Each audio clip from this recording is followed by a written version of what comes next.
Boom. That's the sound that still rings in my ears every time I step outside.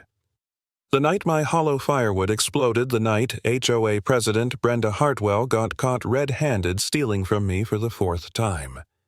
Her perfect manicure and designer coat covered in smoke and sawdust, screaming about property damage while my cameras caught every second. Yeah.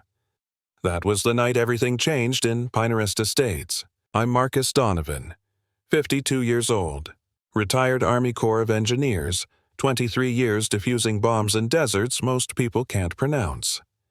When my wife Elena died of pancreatic cancer, I thought I'd left explosions behind.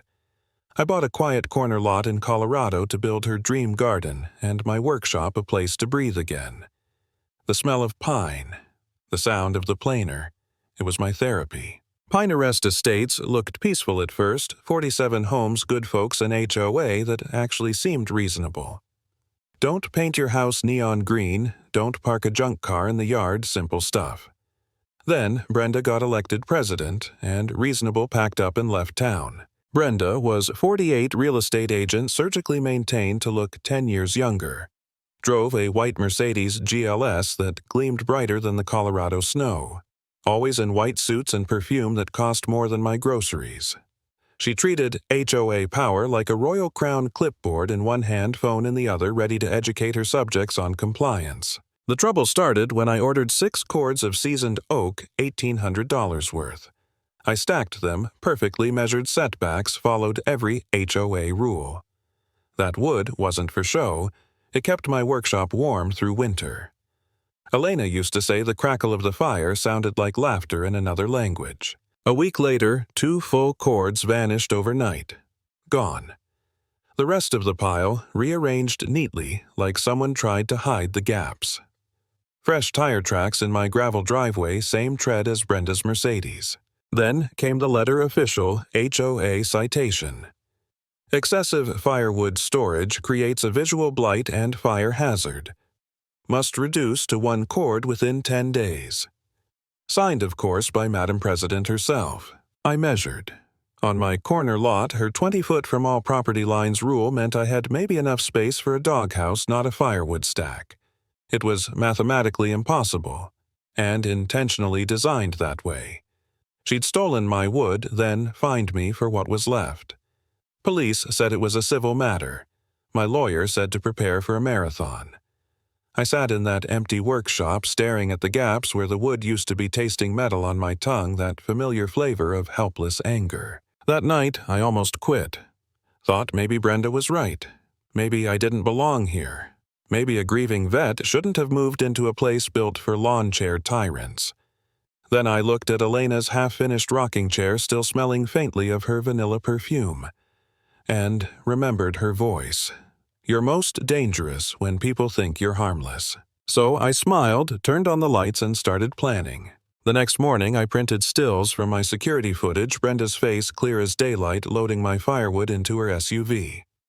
I walked across the street, knocked on her fancy door, and waited. She opened it in silk pajamas, holding a mug that probably cost more than my monthly pension. "Good morning, Brenda," I said, laying the photos on her marble foyer table. "Beautiful day to discuss felony theft, don't you think?" Her face went from tan to ghost white to bright red. "I have no idea what you're implying." "I'm not implying," I said. "I'm stating facts. That's your Mercedes. That's my wood. That's you stealing it while I was recovering from surgery." Her perfume couldn't mask the sour scent of fear. My missing wheelbarrow sat in her garage behind her like a neon confession. "You have 48 hours to remove those cameras," she snapped. "Or I'll file a restraining order for stalking." I smiled. "Brenda, I've dismantled bombs in Afghanistan. Your legal threats are about as intimidating as a wet napkin." She slammed the door so hard her crystal chandelier rattled. By noon, a new HOA complaint appeared in my mailbox accusing me of harassment. Classic Karen counterattack. But then neighbors started knocking. Dave Patterson, an electrician. Margaret Walsh, a sweet 70-year-old widow. Each with the same story: something had vanished right after Brenda's property inspection. Patio, furniture, garden, gnomes, solar lights. She was looting the neighborhood one rule at a time. That's when I called Tom Morrison, a retired attorney with a moral compass that could cut glass. We spread the evidence on his dining room table like generals planning a campaign.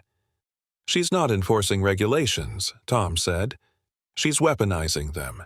Turns out, Brenda had been targeting elderly or absent homeowners, fabricating violations, confiscating non-compliant items, and reselling them online. When we started connecting dots, the pattern was unmistakable: organized theft under the disguise of HOA authority. And the rabbit hole went deeper. HOA funds missing suspicious checks, false vendor invoices. I thought we'd nailed her, but Brenda wasn't done fighting. She called an emergency meeting, packed the community center, and turned the tables. "Marcus Donovan has military explosives training," she said, trembling just enough for drama. "He's been photographing our homes. What if he snaps? What if his PTSD turns violent?" You could feel the room shift: suspicion, fear, whispering. For a second, I felt the ground open under my feet. Maybe she'd won. Maybe I'd just become the villain in everyone's eyes. Then Dave stood up. "Brenda, where's my patio set?" Margaret raised a shaky hand. "And my anniversary gnomes?" One by one, neighbors spoke up, each story matching my evidence. Then came the knockout punch. Brenda's husband, Craig, walked in with a manila envelope. "These," he said, dropping it on the table, "are Brenda's bank statements and divorce papers. She's been stealing to fund her gambling addiction. She owes $230,000 to loan sharks." The room went dead silent. Brenda froze, mascara cracking, perfect mask crumbling. After that meeting, things spiraled fast. A black Escalade started parking near her house. Men in suits, the kind you don't hire for real estate listings. They were debt collectors. Dangerous ones. Craig came to me, shaking, eyes hollow. "She's desperate," he said. "She knows about your wood trap. She's planning to steal it again, but she's bringing help: 3 men with records. Midnight tomorrow." So I did what I used to do best: I built a trap. Jake Sullivan. My old demolitions buddy showed up with gear that looked like camping equipment but wasn't. 12 hollow logs, each fitted with a legal flashbang. Loud as thunder, bright as a camera flash from God himself. We set them in my woodpile, every piece looking and weighing exactly right. Cameras, hidden communication network, ready police on standby.